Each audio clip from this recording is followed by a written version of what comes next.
When you buy Kroger brand products, you feel like you're winning. That's because they offer proven quality at lower than low prices. In fact, we guarantee that you and your family will love how Kroger brand products taste, or you get your money back. So next time you're shopping for the family, look for delicious Kroger brand products, because they'll make you all feel like you're winning. Shop now, in-store, or online.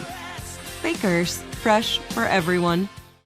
Fans, the NBA playoffs are on their way. Oh! But before they begin, it's the SoFi NBA Play-In Tournament. Winner advances, the loser goes home. 8 teams vying for the last 2 spots in each conference. Curry, bang! Some teams will get in. Do or die. Others, they're coming up short. Forget about X's and O's. Who wants it more? It's now or never. The playoffs are calling, but first, you gotta win to get in. The SoFi NBA Play-In Tournament continues on ESPN and TNT. It's time for a Big Blue Kickoff Live. Nobody can ever tell you that you couldn't do it, because you did. On Giants.com. You know what I saw? New York Giant pride. And the Giants mobile app. 17-14 is the final. 1 touchdown, we are world champions. Believe it, and it will happen. Part of the Giants Podcast Network. Let's go out there like a bunch of crazy dogs. Have some fun. Welcome to Thursday's edition of Big Blue Kickoff Live here on Giants.com as well as the mobile app. He's Paul Dottino. I'm Lance Medow with you for the next 60 minutes. It is presented by Cadillac, the official luxury vehicle of the New York Football Giants. Multiple ways you can interact with us here on the program. You give us a ring, 201-939-4513. You can hit us up on Twitter, hashtag Giants Chat. And as a reminder, you can find the archive of this show and our entire podcast network on the Giants mobile app, podcast platforms everywhere, and at Giants.com/podcast. So we have a lot to tackle. Joe Schoen just addressed the media. We will give you our takeaways. We'll recap some of the highlights from that, and we're going to preview a pair of prospect classes. It's going to be a focus on Kansas and Kansas State. So we will try to squeeze in some phone calls along the way. But, Paul, let's start off right off the top with respect to what Joe Schoen had to say. And I wouldn't say that there was anything startling, but to me what I found the most interesting was he was asked about the chances of moving up or moving down in conversations. Remember, Joe Schoen's made it clear he does his homework before the draft to lay out any potential deals. But he did reveal that he has surprisingly, even to himself, received quite a lot of phone calls about teams behind the Giants willing to perhaps talk shop and move up to 6. And that perhaps after a follow-up question, that means maybe there's going to be even more activity actually on draft day, because at this point, they're not going to pull the trigger on anything. You got to wait and see how things play out. But I thought that was probably one of the most interesting nuggets that came out of his presser. Well, it was. And as we've always said, you know, there's the draft value board that most people base a lot of their draft day deals on. And he admitted something that we've also always known, and that is if a team believes that you're making a move up to go get a quarterback, you're going to pay a premium. It's not going to be what the draft value board says. You're going to have to pay and then some to be able to go up and get a QB. He said in all his years in the NFL, he's never been involved in a draft day trade where his team moved down to help a team that was going up to get a quarterback. He said that's never happened before. He did say the draft has a lot of really good wide receivers. A lot of depth. Has a lot of good quarterbacks. In particular, he cited those 2 positions. And the quarterbacks, a lot of starting experience jumped out to him in his mind. But I think the other thing, which, you folks, if you've been listening to our program, all along, and it's not a surprise, he totally threw 100% support behind Daniel Jones. Says he does expect him. He's been running straight lines. He's been throwing. He expects him to be ready for training camp barring a setback. Said flat out he is comfortable with the 3 quarterbacks they have if they go into the season with Jones, Locke, and DeVito, and went out of his way to praise DeVito and his growth over the course of the time since he's been with the Giants. So, obviously he's not going to put all his cards on the table today. That would make no sense. So I don't want to go absolutely hog wild crazy over everything that he has said, detail by detail. But yes, He was consistent in his complete support of Daniel Jones, referred to the 2022 season, said, hey, that was a guy who was 25 years old and performed at a very high level, got us to the playoffs and won us a road playoff game. I have complete confidence in him.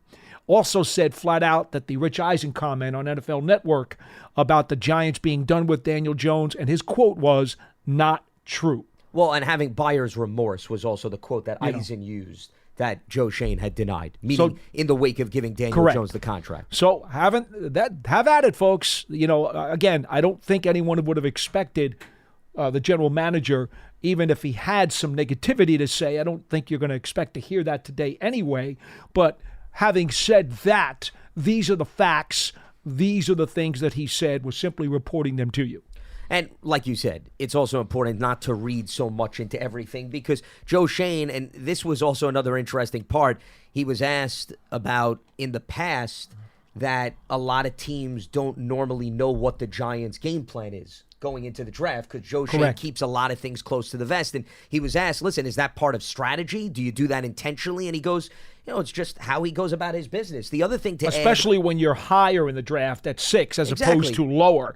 He said you have to keep it close to the vest. So he's very happy about the fact that people are saying the Giants are camouflaging and making people guess. He loves that. He was also asked about whether or not there's pressure, given what happened last season, to get this pick right. And he said they feel comfortable based on their homework, whether they go in the direction of any position, that they're going to be able to get a playmaker, and the fact that it's much easier to make this pick this year in comparison to last season when they were in the 20s and there's so much activity happening.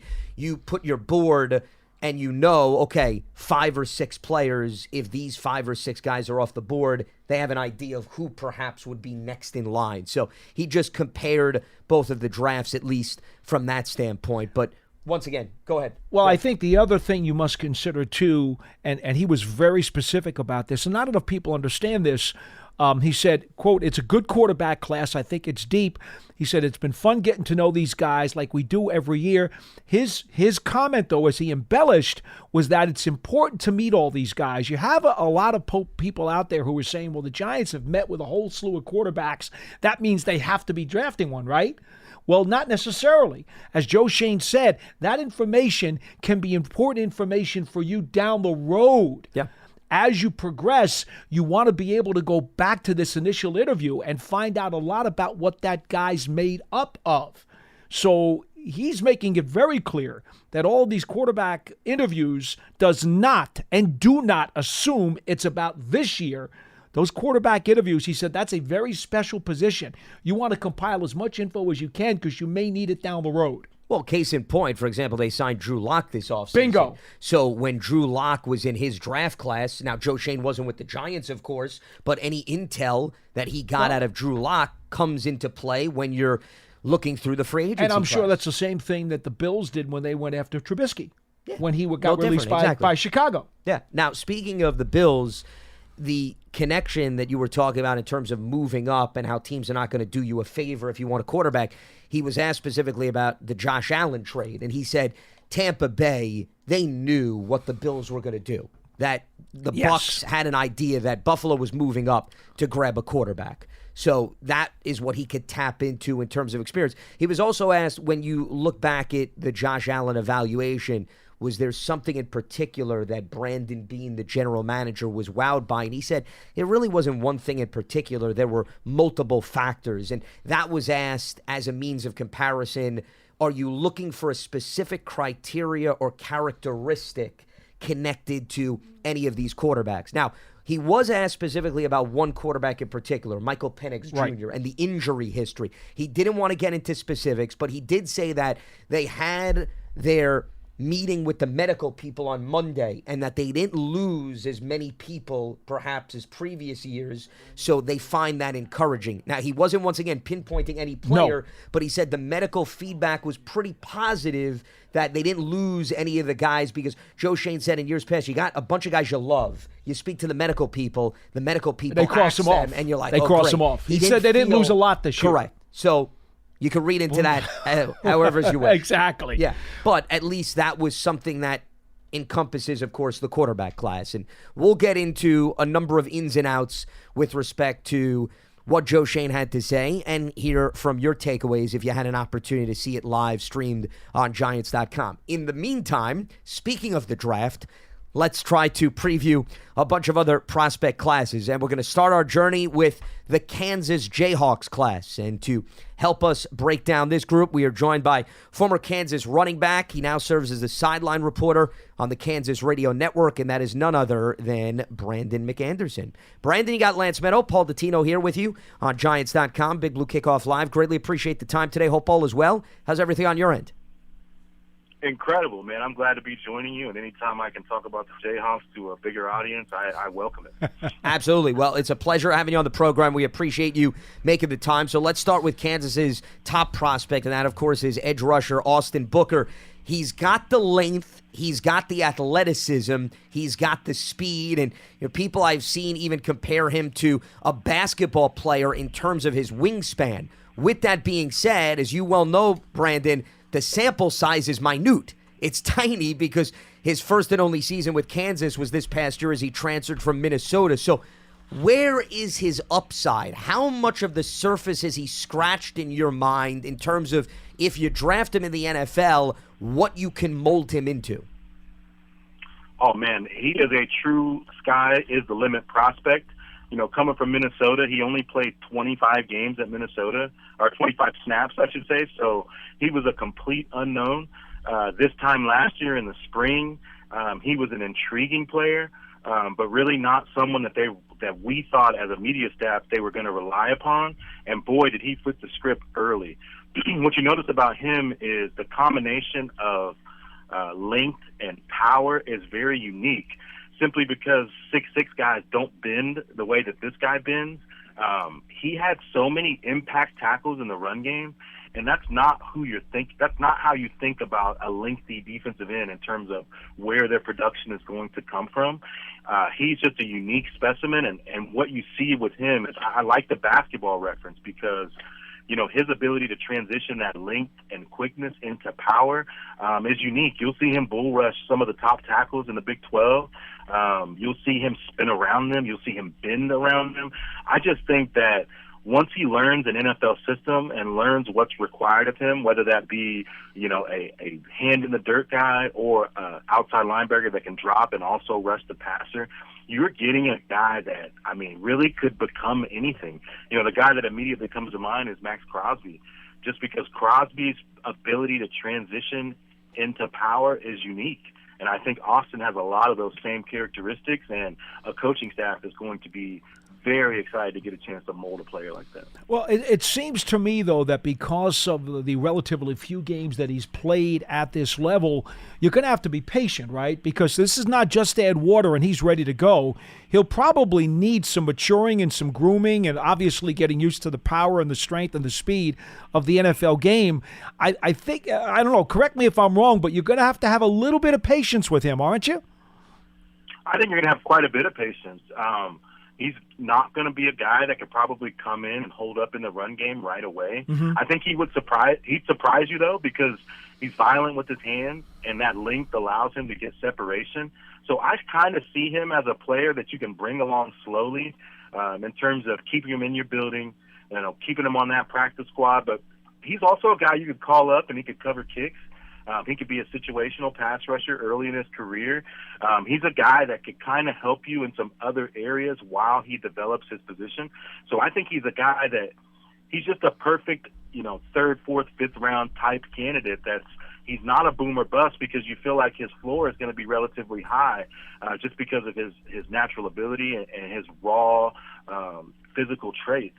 But the upside for this guy could be Pro Bowl, could be 5-6 year starter. So I think that he's just a guy that he has the kind of traits that matter to NFL programs.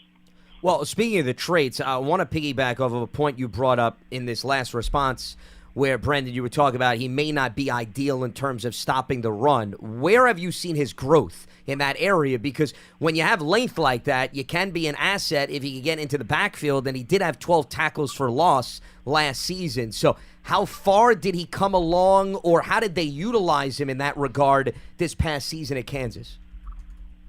So you think it's another Max Crosby thing. When you watch Max play at the point of attack, he can beat a guy right away. And sometimes it's with speed, sometimes it's with deception, sometimes it's with effort. So I think on the front side of run game, I think Austin has all of those.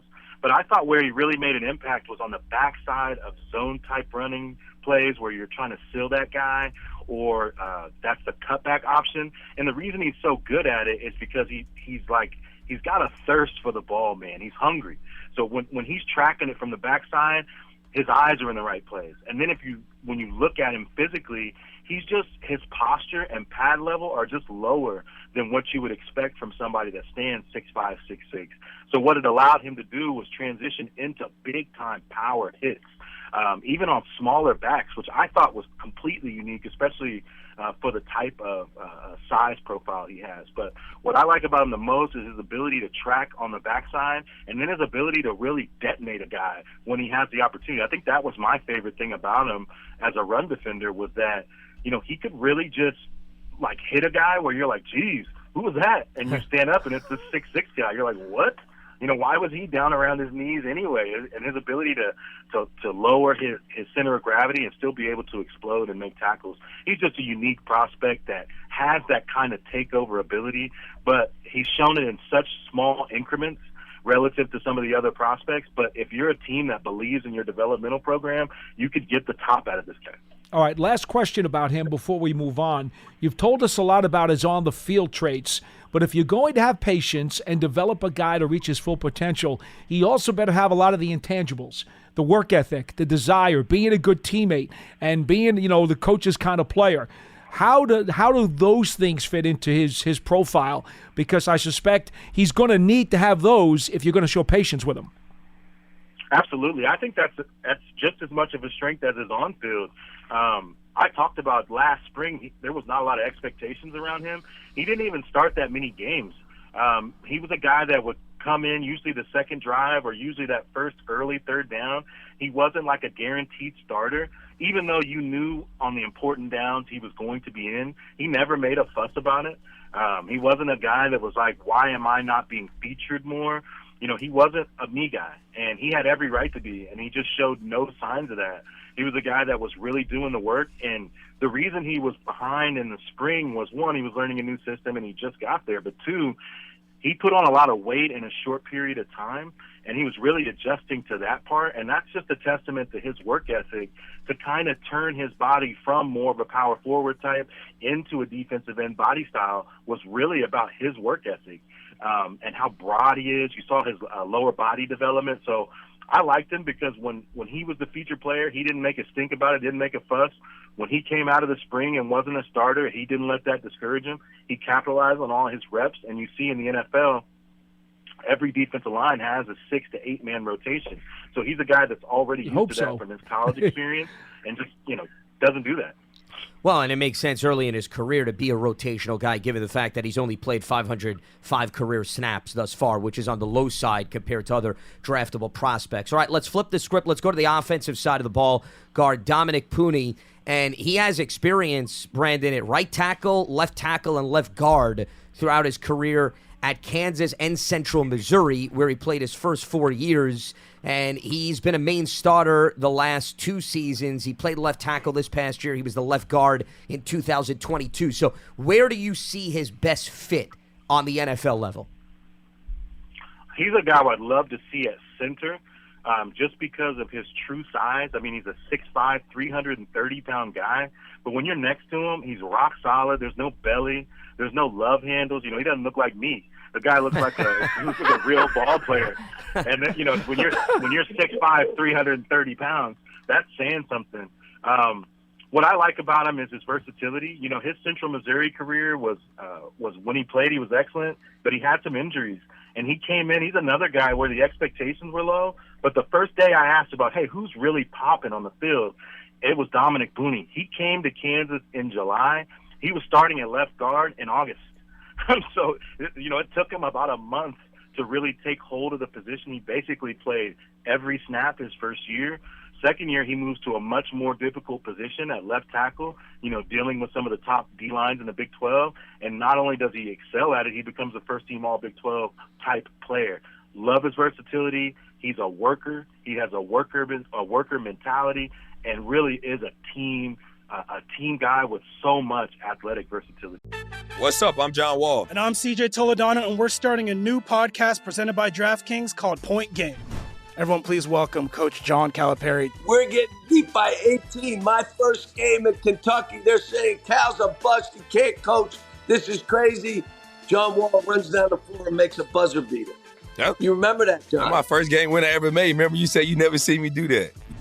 Ladies and gentlemen, DeMarcus Boogie Cousins. I called Boog. I'm like, yo, bro, I'm about to commit to Duke. And I hung up on him. Bro, I'm talking about, do you want to tell me how many times he called me all type of names? Bro, you really sold me out. You doing this. Bro, I was sick. I remember that like yesterday, man. Love you, John Wall. Thanks, Coach. Love you, too. You made me everything I am today. Nah, you made me. You made me. I love it. Check out Point Game with John Wall and CJ Toledano on the iHeartRadio app, DraftKings YouTube, or wherever you get your podcasts. It wasn't even supposed to be That's my dance, bro. I'm interested that you mentioned center because obviously if you're going to be a center, you have to have a very high football acumen. And then the other thing at 6'5", you got to make sure you got that leverage going. You got to make sure you get down. You can't play too high. That's a big deal in this league. But you mentioned center. How much did he practice at center? And what is it about him that makes you believe he could have all of the other intangibles to be a center? So he was pretty much the backup center his first year. It's just that our center never went down at all with any injury, so we never really got to see it. But in practice, it was day in, day out. He was playing at center. And I think when I think about offensive line, I'm thinking about athletically, where are you a plus player? He's not a plus player as left tackle, right? Athletically. He doesn't have the kind of length and things that you really covet at the NFL level. But he's a plus player at center because he's 6'5" and he can still bend, because he can get up to the second level, because when he's taking on those double teams, when he's comboing up to a linebacker, he's done it at guard and tackle. And at guard, that's where you're taking the majority of that force. You got to be able to take that force load and really push him to the way you want to push him. He can do that. Athletically, you saw him at left tackle where he could get beat by some of the premier athletes, but had that kind of basketball skill set where he could shuffle and still protect. And then secondarily, at the second level, he finished guys to the ground. And that, to me, is what's valuable at center, especially in the NFL when you're running your screen game. You want a guy that can get up to that second and potentially third level and make stuff happen. He's got all of that. Athletically, I mean, he's as good as anybody you'll see. And then in the NFL, you want a swing player on the offensive line. Look no further. The guy played 3 different positions. He played them all well, and he played them at a high level. So I just think he is a prospect's prospect. He's the kind of guy you want. He's older, and he's versatile. And if you're going to keep an extra offensive lineman on the depth chart, to your point, you want him to be able to play multiple positions. So that definitely screams value from that standpoint. Last one before we let you go, Brandon. Kenny Logan Jr., who has experience at corner and safety, one of your top tacklers over the last few seasons. But it seems as if he flourishes more at the line of scrimmage as opposed to the back end as a deep safety. How valid of a synopsis is that with respect to his game? And do you see teams perhaps being able to tap into also his experience at cornerback earlier in his career? Yeah, I think he's a guy that can come in and be a defensive, a gadget player almost. I think he's a guy that, if you have a goal line look and you want a guy that can tackle like a linebacker but can play up a position, or if you're dealing with like an Austin Eckler type, where you do need a player of value that can match up with the running back out of the backfield, he's perfectly suited for that just because he's an impact tackler. He's got a good read on it. He's a downhill first guy. He's just the kind of player that you can mix and match. And then special teams-wise, great kick returner, a guy that can help you covering kicks as well. So I think he's a guy that kind of fits as a special teamer with some positional upside as maybe a gadget defender that you can deploy in a package that you might be able to match him against a difficult offensive player. He's got that kind of skill set, and he's definitely a good tackler, great leader. 61 kickoff returns over the course of his career, so that definitely jumps off the page. He is Brandon McAnderson, former Kansas running back. You can hear him on the Kansas Radio Network as the sideline reporter. Brandon, greatly appreciate the time and the insight, and look forward to talking to you down the road. Thanks for coming on. Thank you.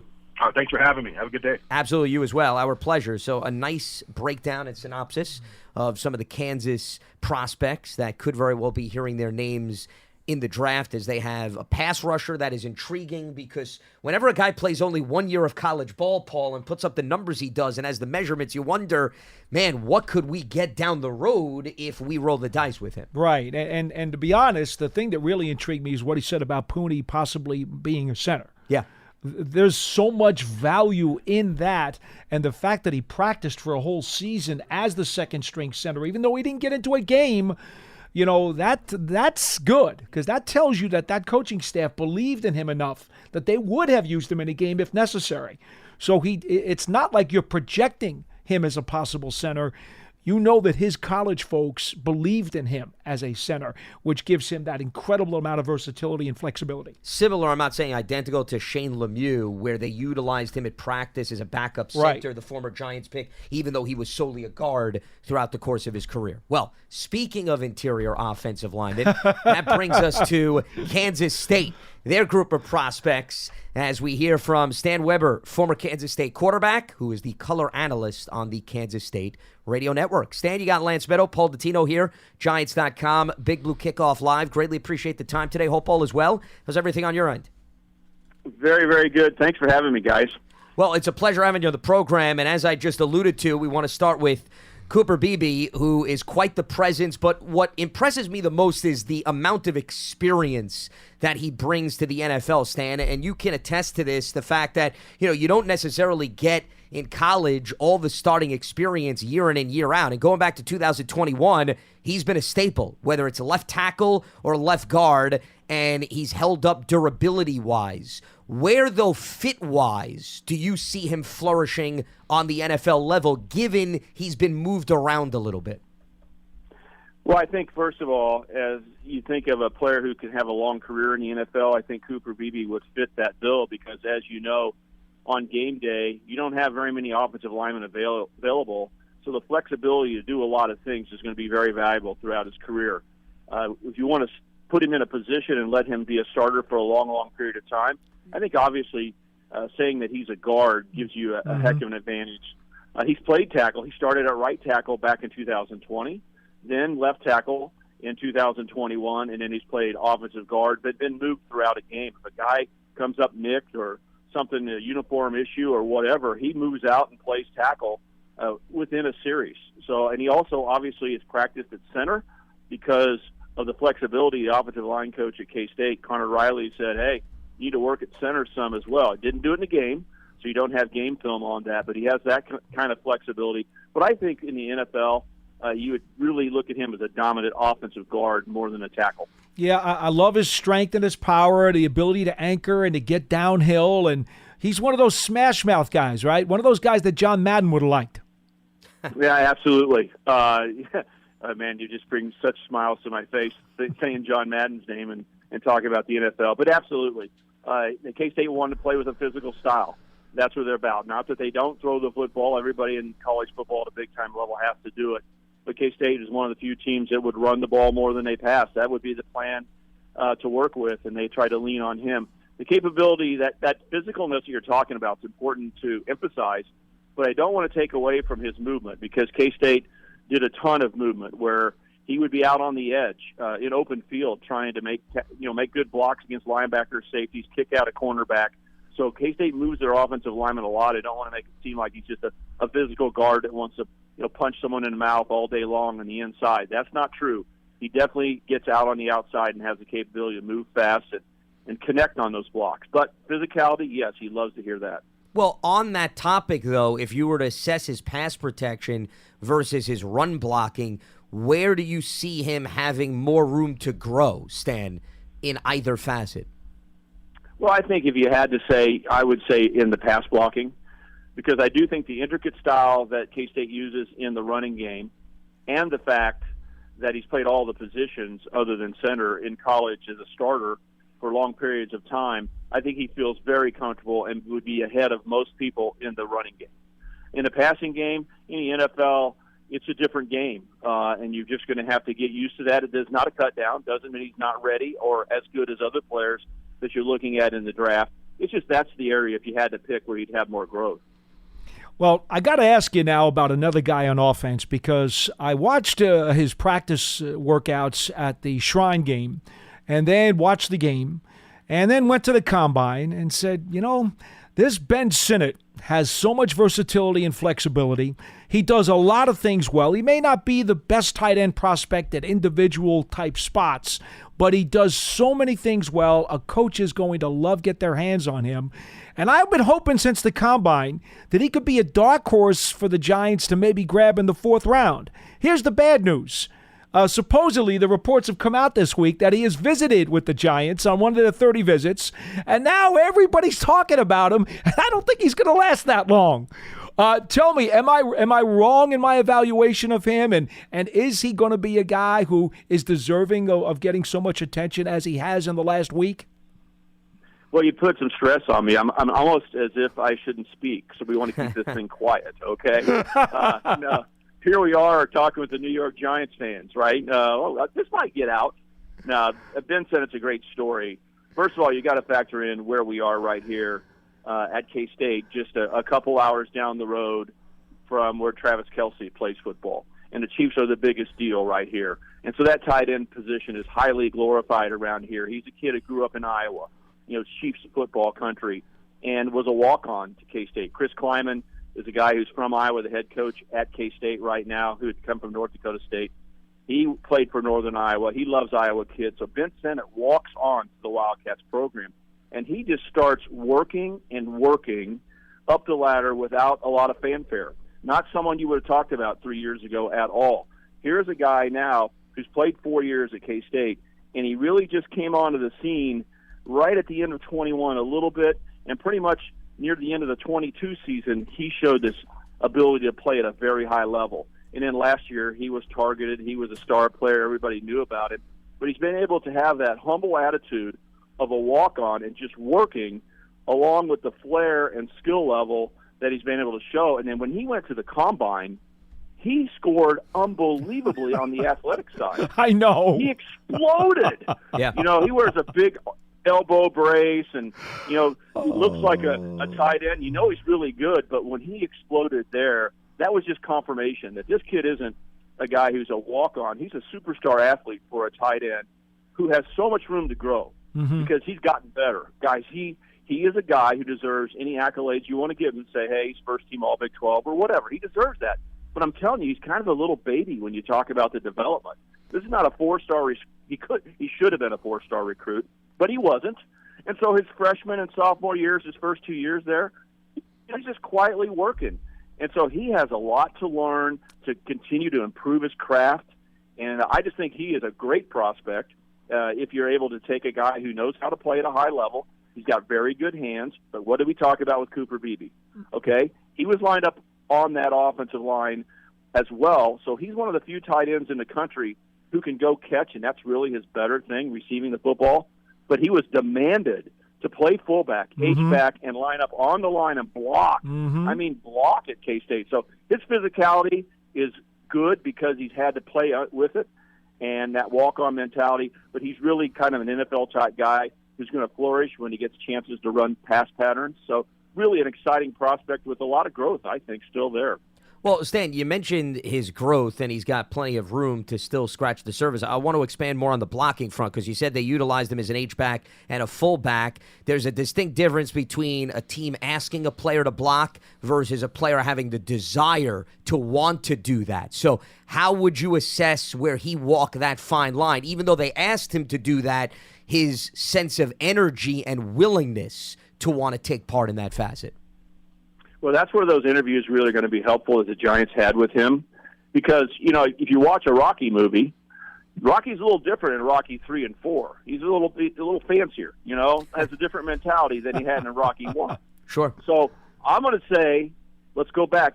When he was asked to be a fullback first, no one knew he was going to be an NFL player. Never thought about it, okay?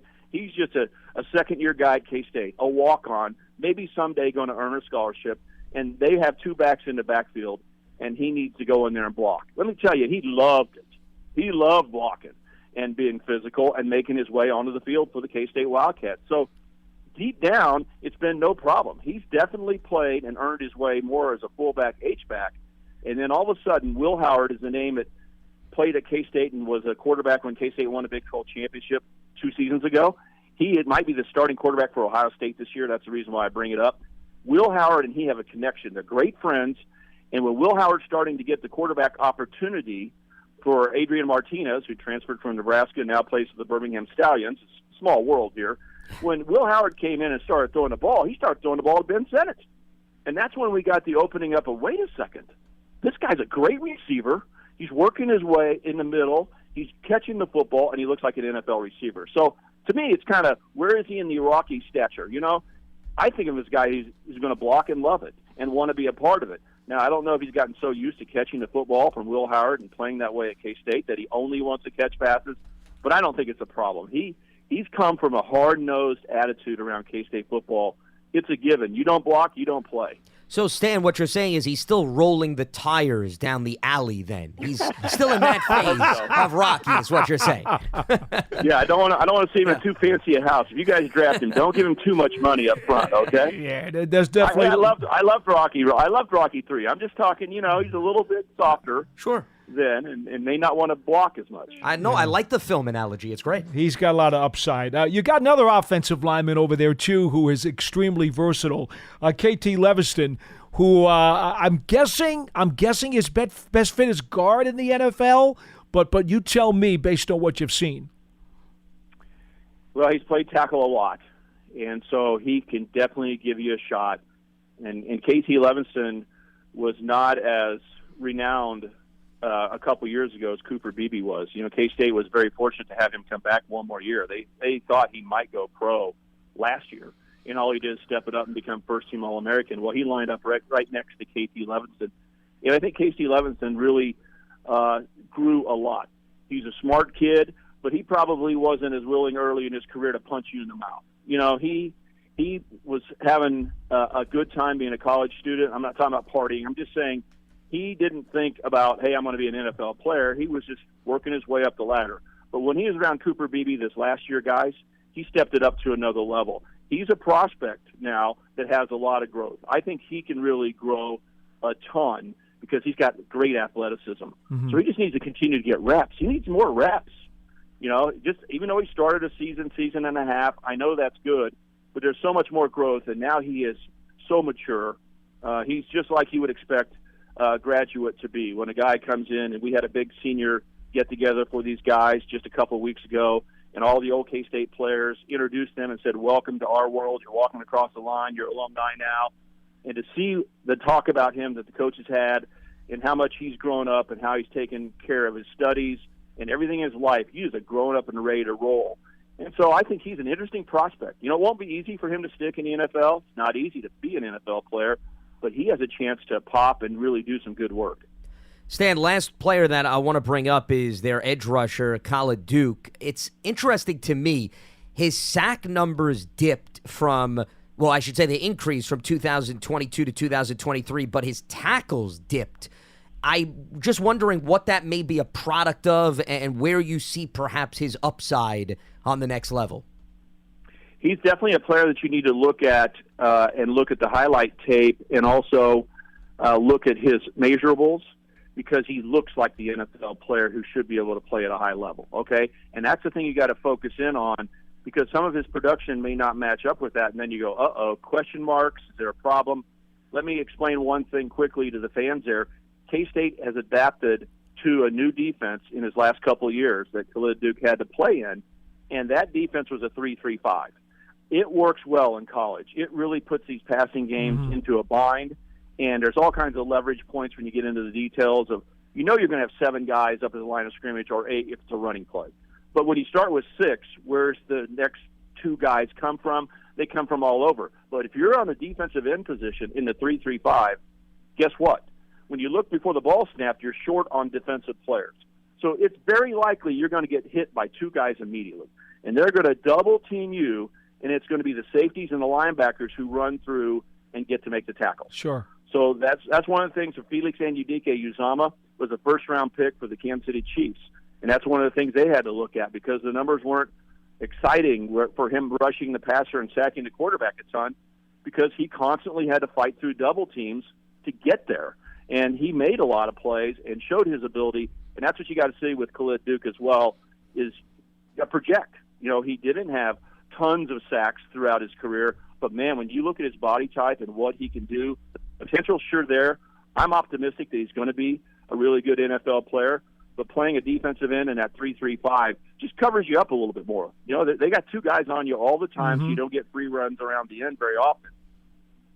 No, I think that's a very valid point. That's why we appreciate the context because, as I mentioned, you see the stats on paper, and there's always some rationale behind it. He is Stan Weber, former Kansas State quarterback, color analyst on the Kansas State Radio Network, breaking down what to expect from this group of Wildcats. Stan, greatly appreciate the time and the insight, and very much look forward to talking to you down the road and hearing more Rocky analogies. Stay well. Thank you guys very much. Thanks for having me. Hey, you got it, Stan. Our pleasure. Some great insight on Cooper Beebe and some of the other players that you certainly should keep tabs on. And Beebe is going to be, to me, a guy that's going to fit in very nicely on the NFL level. Just because when you have that toughness factor. He's a horse. Yeah. I don't think it's going to be a problem for him to adapt to the physicality of the NFL. Yeah, not at all. Not at all. And again, another player who he also used that magical word with the C, center. Yeah. Possibility of maybe even working out at center. You can never, ever underestimate the value of that. What's up? I'm John Wall. And I'm CJ Toledano, and we're starting a new podcast presented by DraftKings called Point Game. Everyone, please welcome Coach John Calipari. We're getting beat by 18. My first game in Kentucky, they're saying Cal's a bust. He can't coach. This is crazy. John Wall runs down the floor and makes a buzzer beater. Yep. You remember that, John? That's my first game winner I ever made. Remember you said you never see me do that. Ladies and gentlemen, DeMarcus Boogie Cousins. I called Boog. I'm like, yo, bro, I'm about to commit to Duke. And I hung up on him. Bro, I'm talking about, do you want to tell me how many times he called me all type of names? Bro, you really sold me out. You doing this. Bro, I was sick. I remember that like yesterday, man. Love you, John Wall. Thanks, Coach. Love you, too. You made me everything I am today. Nah, you made me. You made me. I love it. Check out Point Game with John Wall and CJ Toledano on the iHeartRadio app, DraftKings YouTube, or wherever you get your podcasts. It wasn't even supposed to be That's my dance, bro.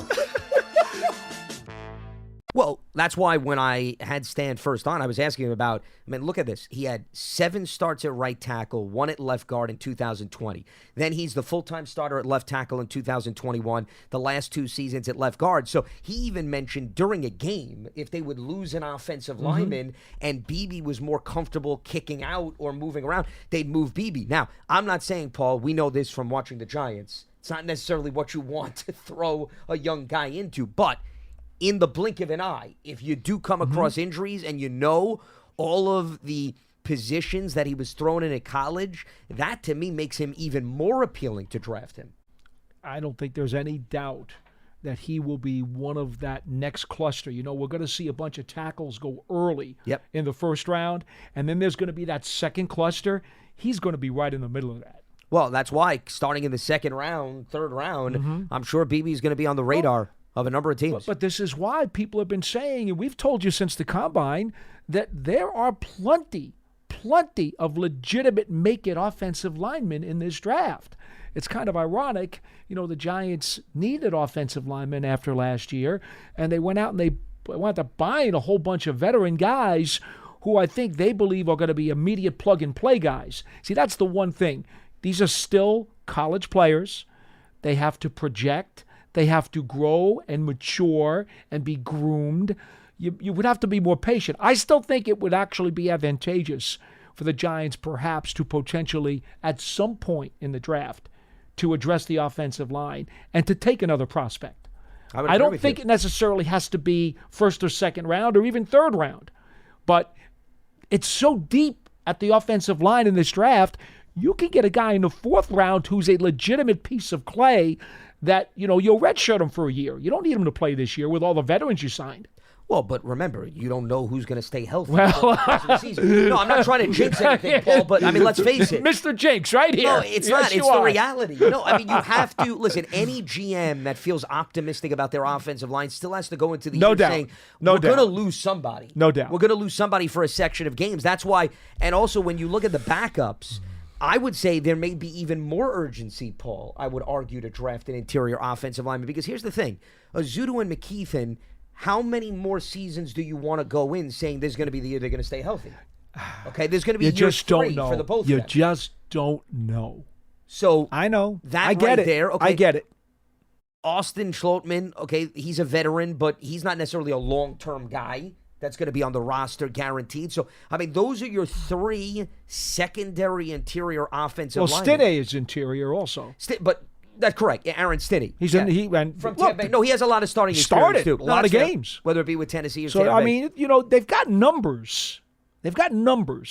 Now, how good are any of these guys going to wind up being as they start playing together?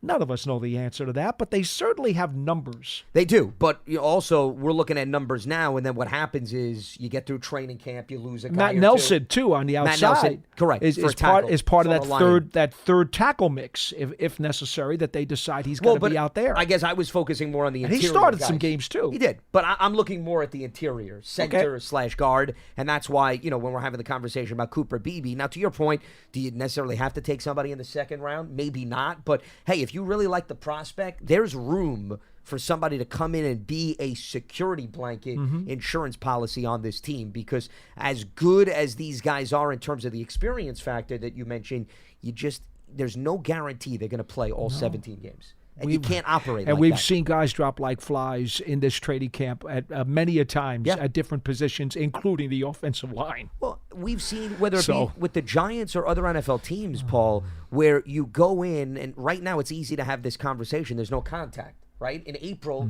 you can have as much wishful thinking as you want. You look top to bottom offensive line, you say, oh, they're in good shape. They've got 1 or 2 backups. Then you get to August, and then I'm taking 2 guys out of the equation. I'm not saying it's going to happen, but you've got to operate where if you lose 1 or 2, now all of a sudden the group is not as promising as it was on paper back in April. That's why the draft is not all about 2024. The draft is about what can you do with these guys in the years following. All right, let's open up the phone lines as we move forward here on Big Blue Kickoff Live. Bash is in Ohio, and he joins us here. What's happening, Bash? What do you got for us? How we doing, Lance? How you doing, Paul? Hi. Doing all right. What's on your mind? I had a question for y'all as far as I listened to this podcast, long listener, as far as I haven't got in with y'all. Listen to the mock that y'all had last Friday, and both of y'all, it's good to see that Paulie and Lance, y'all are both on with y'all. It was the 2nd round with the 47th pick, and John was talking to y'all about Michael Penix. And I know you both said y'all wasn't touching him with a long stick, as far as, especially you, Paulie, you have no interest in Michael Penix at the 247 in his 2nd round pick. So I was asking if everybody felt the same way you felt, Paulie, as far as that, and he asked all the way to the 3rd round with the 306 pick, would you consider him at the 3rd round, knowing you don't want him in the 2nd round? And after I had a follow-up question as far as a draft scenario, as far as for the 1st round pick, and see what y'all thoughts on that. Yeah, well, I won't speak for the Giants because that's not my place. But if it's me, I'm going to tell you, I'm really kind of scared that Audric Estime, the running back from Notre Dame, who back at the Combine, I had said, boy, I would seriously consider him in the 3rd round because I'm not sure he's going to get to the 4th. Well, as you know, once again, reports came out this week that Estime supposedly had a visit with the Giants, and now his name has been all over the papers the last few days. You know, I hate when that happens, but yeah, I've had Estime pegged for months as a guy who I would strongly consider in the 3rd. So there's your answer. No, I would not draft Michael Penix in the 3rd round.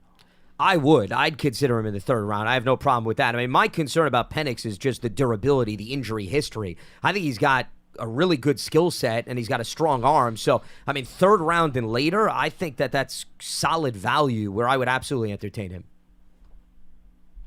Okay. And our draft scenario, as far as I listened to y'all, Mark, as far as the 6th round pick now, if it goes this route, as far as we know, the first pick is Caleb Bones to the Bears.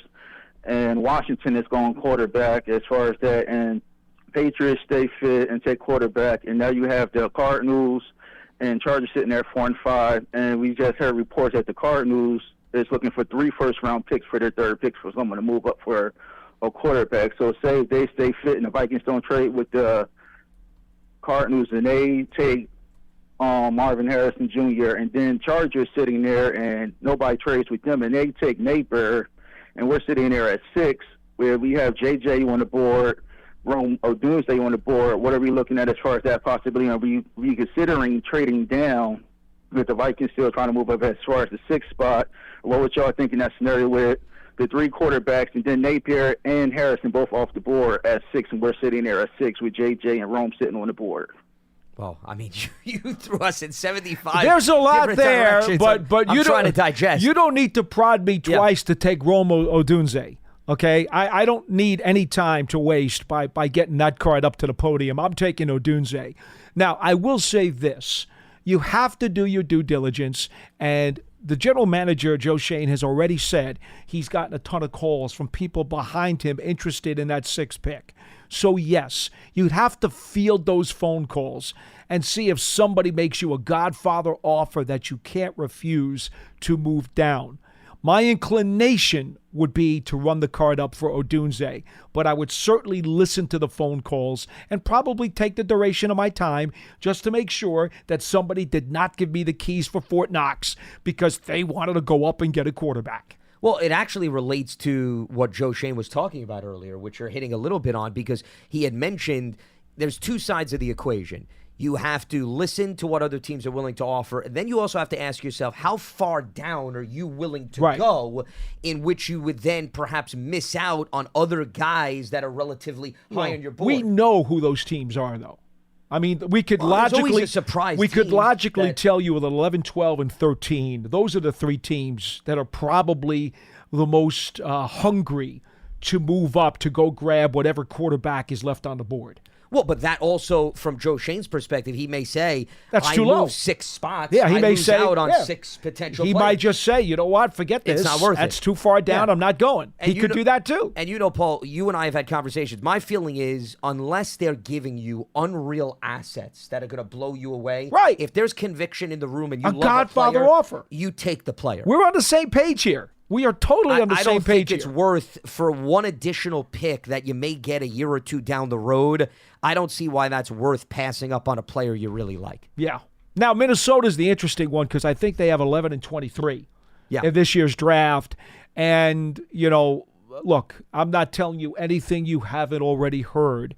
But, yes, I believe very strongly they are going to do everything humanly possible to move up. And they'll use those 2 picks plus whatever else they have to do to go up and get the quarterback that they want. I think that's very, very, very likely. Now, if Minnesota were to call me and I'm the Giants at 6, am I willing to listen? I'll listen and just see how desperate they are. But chances are I'm probably just going up with the card of Odunze.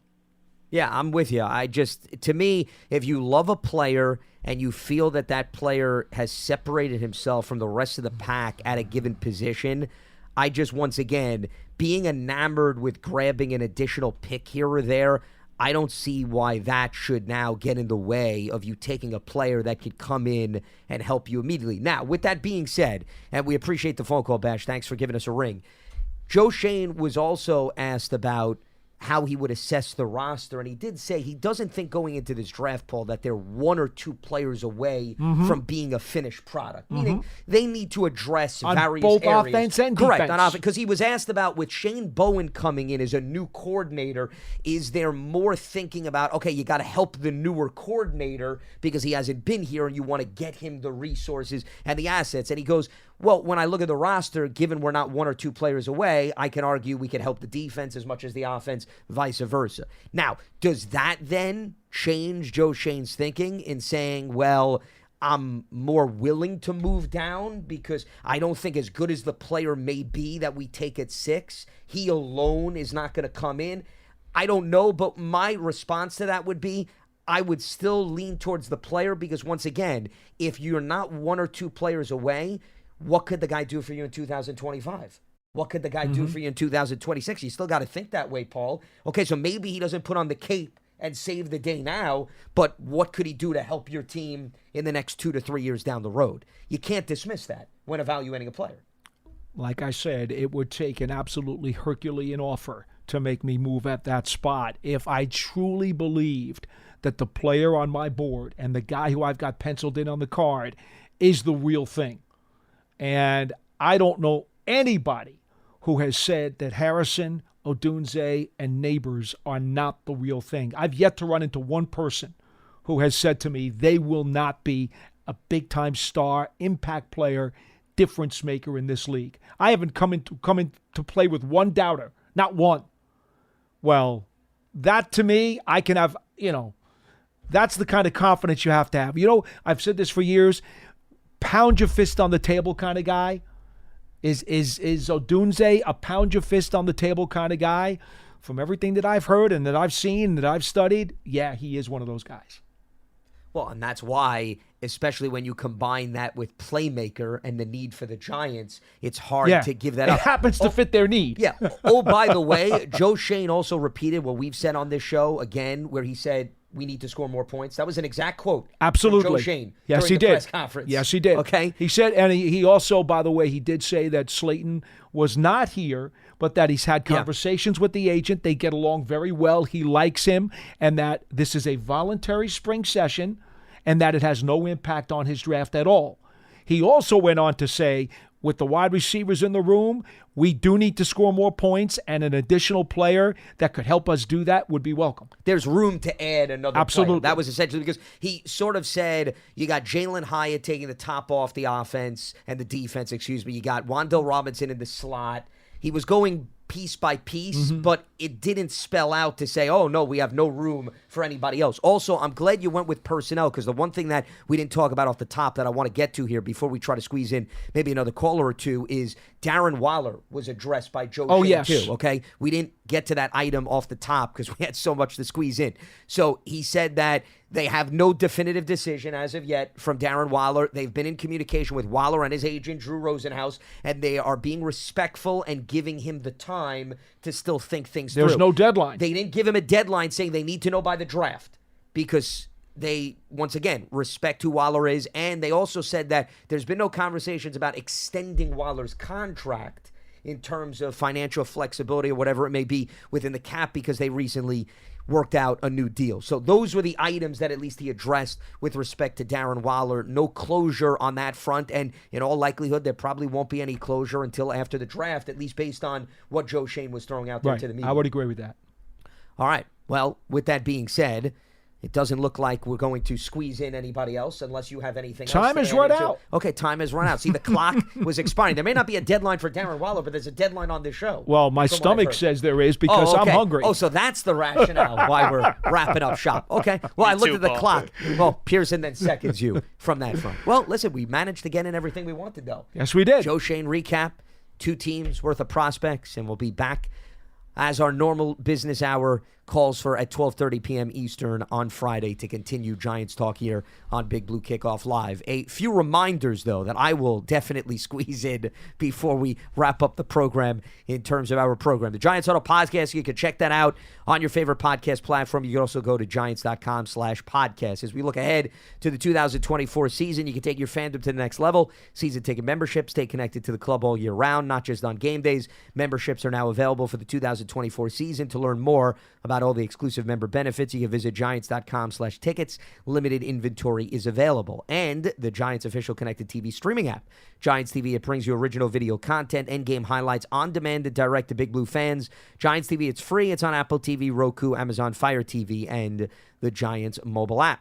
And today's episode is part of the Giants platforms everywhere and giants.com/podcasts. For Paul Dottino, I'm Lance Medow. Stay locked to giants.com for all the latest, and we'll speak to you on Friday right here on BBKL. Have a good one.